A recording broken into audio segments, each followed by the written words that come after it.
Hello, my name is Mark Foga, and I will be explaining to you what to do during, before, and after an earthquake, some facts about earthquakes, and the things that you should have to prepare yourself for an earthquake. So what is an earthquake and what are the causes?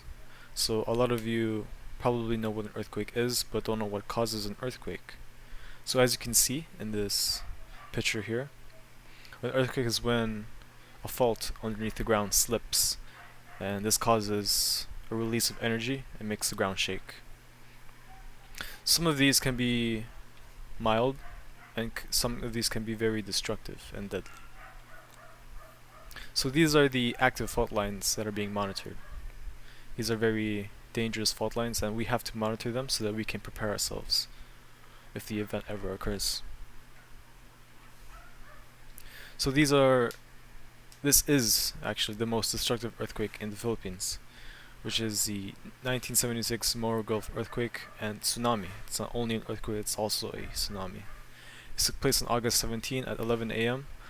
local time near the islands of Mindanao and Sulu in the Philippines. Its magnitude was calculated as being as high as 8 on the magnitude scale, so 8 is the highest. I believe it's the highest in the magnitude scale, which is extremely destructive, as you can see in these photos over here. So what to do to prepare for an earthquake? What are the things that you should do after an earthquake and during an earthquake?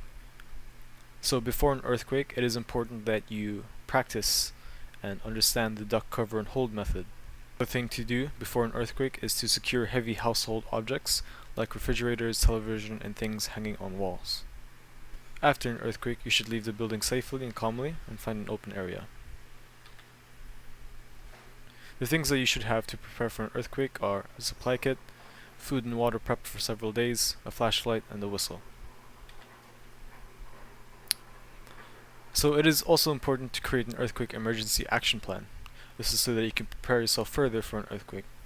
If you have a family, this is also pretty important. You basically talk to your family, the local area, to meet after an earthquake, where the supply kit is located, and prepare a safe route to leave the building after the earthquake is done.